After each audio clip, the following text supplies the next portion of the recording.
Your life and your relationship with the PAN are about to start again. Wow, look at this. Look at how it is today. Who doesn't love bread? But we're a little bit afraid of it. Who doesn't feel that bloating, that heaviness when eating it, or that guilt from the sugar spike that drains our energy? Yes, that's true. But the main issue is how it's made. Modern bread isn't just an ingredient, it's a living creature that transforms a simple food into a medicine.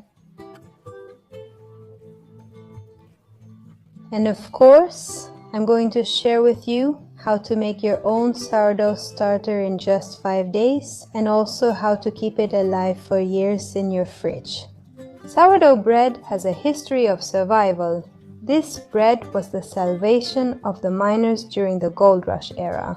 And I'm going to tell you about that interesting story. But the most important thing is the science behind all of this. Why doesn't this bread cause inflammation? How does it pre-digest the gluten so it doesn't harm you? And why are its carbohydrates better, especially for your glucose?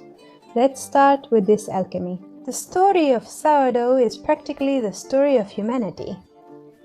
It tells us that more than 5,000 years ago, in ancient Egypt, a baker forgot his bread dough for a long time.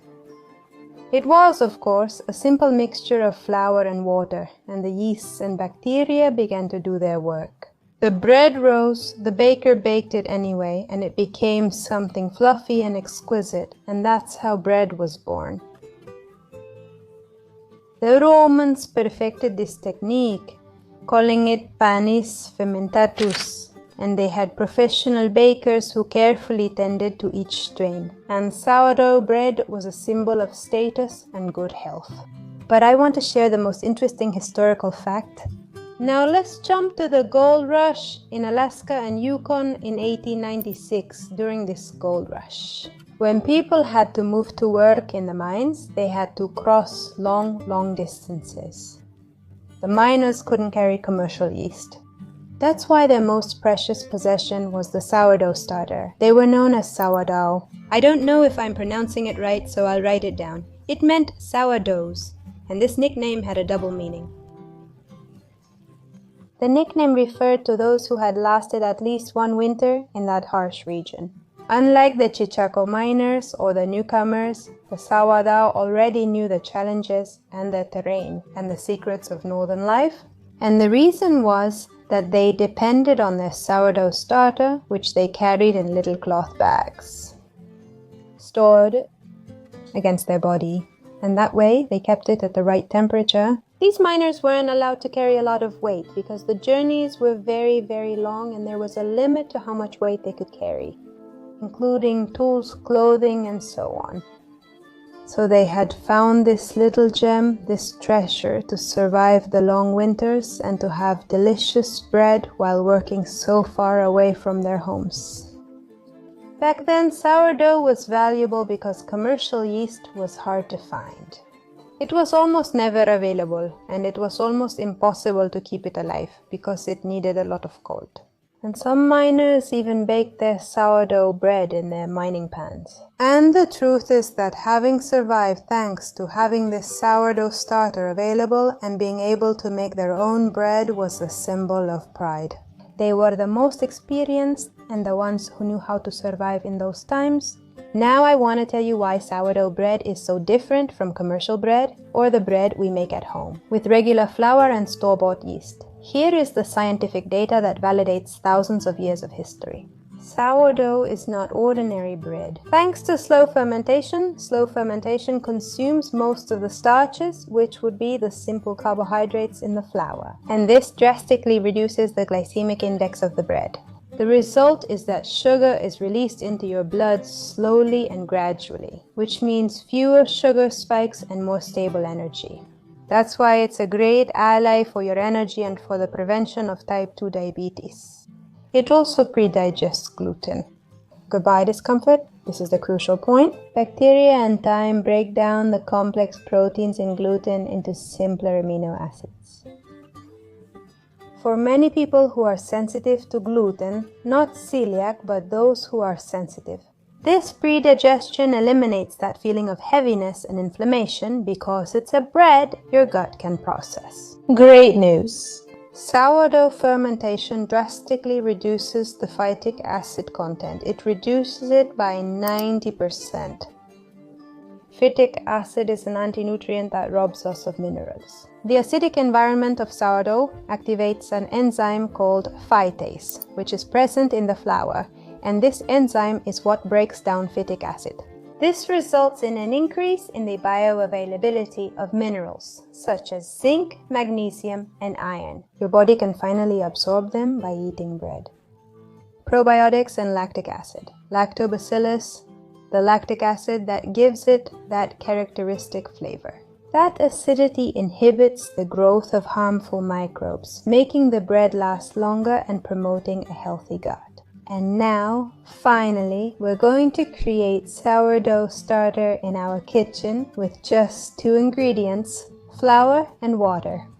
I want to tell you how to make sourdough starter with a flour you can find even at the supermarket, at the grocery store, anywhere. The flour labeled 000 is a refined type commonly sold everywhere. We can use it to make sourdough starter too. Now, it's always better if we can find a whole wheat flour, organic or agroecological, or simply start with a whole wheat flour, some flour that has more nutrients. With that, our sourdough starter will really be nourished. Those bacteria and yeasts will feed very well and it will grow nicely.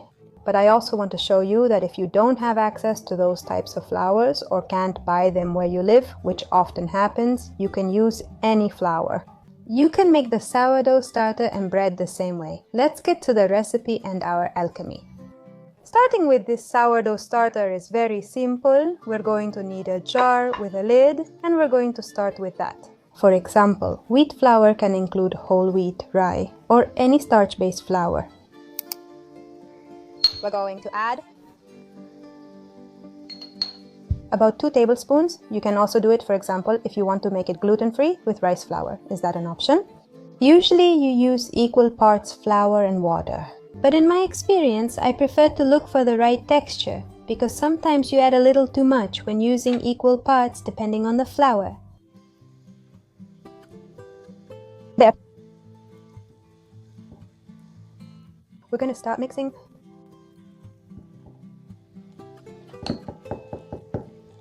And what we're looking for is a texture similar to paste, like a mousse, but not too liquid. I'll show you in a moment.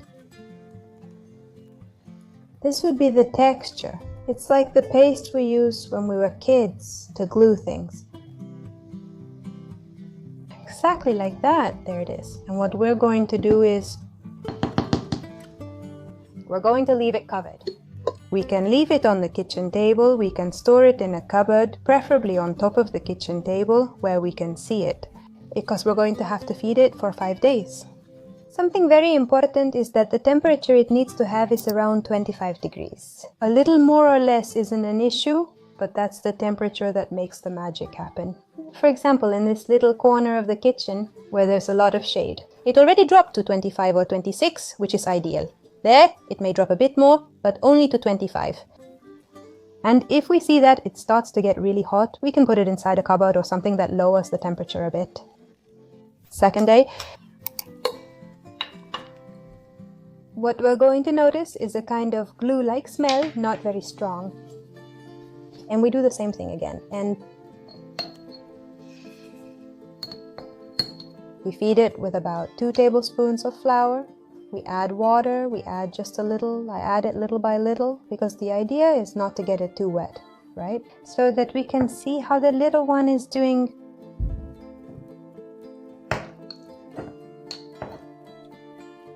Alright, there we go. And we close it and we're going to leave it in the same place. About 25 degrees. Now, for example, it's a little less, I think it's about 23 or 24 degrees. That's why it might go a little slower when we reach 25, and if we go over 25, if it's too hot, it's very likely that it will even go bad. So that's why you have to control the temperature. Today is the third day. We have little light. Sorry. Well, it's pretty calm. Add 2 tablespoons of flour. water. And we stir well. Again, we're looking for that paste-like texture. We close it and leave it until tomorrow to keep fermenting. Well, today is the 4th day and there's already a lot of activity. There are bubbles, I don't know if you can see them, but it didn't double like it should have. And that's because it's been kind of cold these days and, well, it's not as active, so there's no problem. Let's take out half.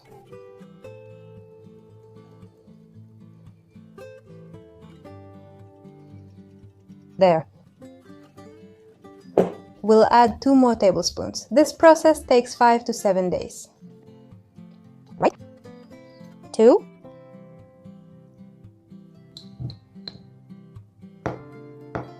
We repeat the process, and once we have that paste-like consistency,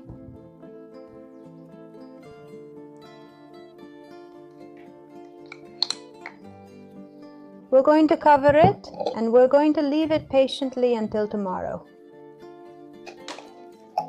We're on the 5th day and wow, we see a lot of activity. Look at those bubbles. Wow, it's impressive.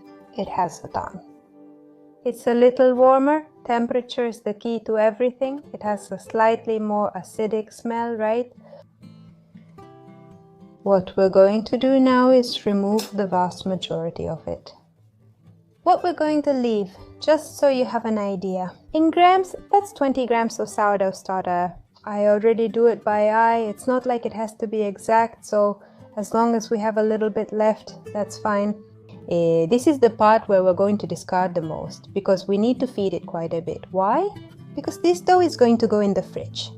We're not going to make the bread today. If we were going to make the bread today, the process would be a little different, but we're not going to make it today. Today we're going to put it in the fridge, so that you know how to make your sourdough starter. Keep it in the fridge so it stays alive and take it out from there. For when you want to use bread,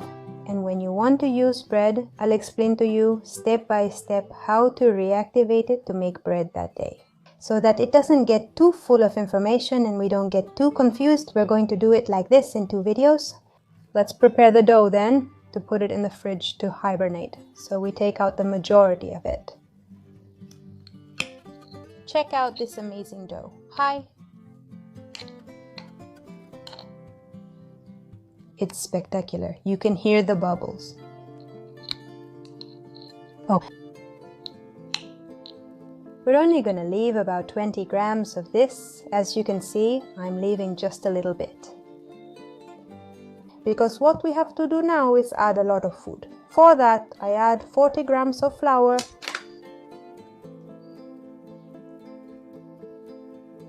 we add water. Now we make the same consistency. We add water until this has the texture of paste, like a cream. Until it looks like this. And since today is the 5th day, I plan to put it in the fridge. What I'm going to do is, now that I fed it, since we left 20 grams and added 40 grams, I'll leave it with that mark until it doubles in size, which should take about 2 to 4 hours. That's what will happen. If I keep it warm, if you're in a cold place, I recommend putting it on top of the modem or somewhere you know will be warm. For example, my modem doesn't get warm. But what I do is leave it behind my plants, near the sunlight that comes in through the window, covered with a little cloth. So, that way I know it will be warm in about 2 to 4 hours. I'm going to show you how it grew, and at that moment, when it's super active, how it increased. At that point, I'm going to put it in the fridge. Today is the final step.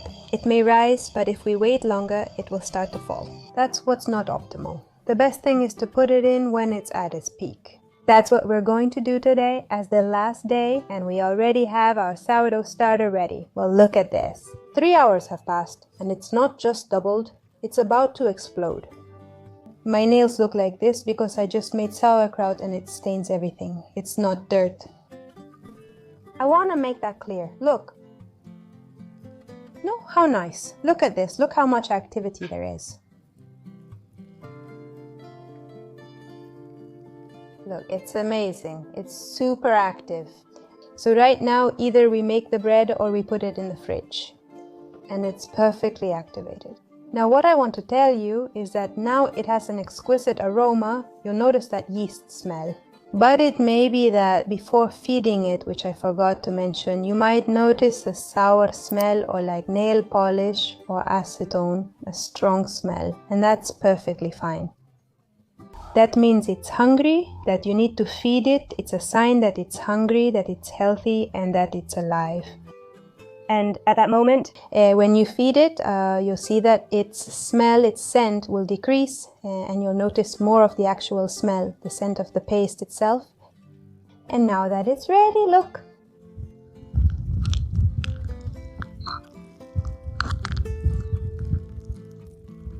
What we do is simply put it in the fridge. Now we're going to close it tightly. And whose? And to the fridge. Here in the fridge, it's between 2 and 5 degrees. Now I'll tell you how to store it in the refrigerator once we reach this point and put it in the fridge. For example, on a Monday, what we're going to do is feed it the following Monday. We're going to wait exactly 1 week, and it's best to always repeat it on the same day. We're going to take it out, and we might see that it has a dark black liquid on top, which is called hotch. This liquid is perfectly fine. It's a sign that it's hungry and that everything is going really well. Let's say what we need to do is throw away that liquid. For a milder flavor, remove it. If you prefer a tangy taste, leave it in and mix. I suggest throwing it away at first until we find a flavor we like. We're also going to throw away more than half of our sourdough starter, and we're only going to keep about 20 grams. Just a tiny bit. Of that, just a tiny bit. Because what we need to do is feed it really well so it can go through its hibernation period. To those remaining 20 grams, just a tiny bit, nothing more. From the little jar, we're going to add 60 grams of flour and its proportion of water. We already know that we need to make sure it has a paste-like or mousse-like consistency, and we also need to check that the jar is clean. If not, it's better to switch to a new jar, but in general, they last quite a long time. Once we're done, we fed it. We close the jar without tightening it too much, just resting the lid on top and let it sit for 2 to 4 hours. Always at room temperature, which is around 25 to 27 degrees Celsius, more or less. Once that time has passed and we see little bubbles, that means there is already activity. We close it and put it in the fridge. Now we close it tightly. Until next Monday. And next Monday we repeat the process. That way we can keep it for years.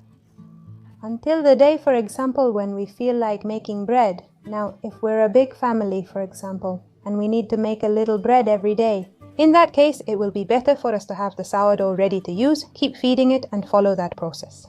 But don't worry, because we're going step by step. You'll see that as you start doing all of this, you'll gain clarity on how to follow this process and how to organize yourselves. Depending on your family and how much bread you eat, the particular needs of each family.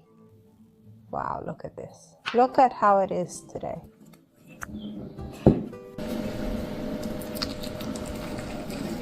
Here, I want to show you. Look at the activity of this sourdough starter I have prepared here. The difference with this one is that it was made from minute 1 with whole wheat agroecological flour. So, the activity it has is amazing because of course it has more nutrients, so it's richer, it's more food for the little bugs. That's why I'm telling you how to make a sourdough starter with supermarket flour. Any kind we can get anytime.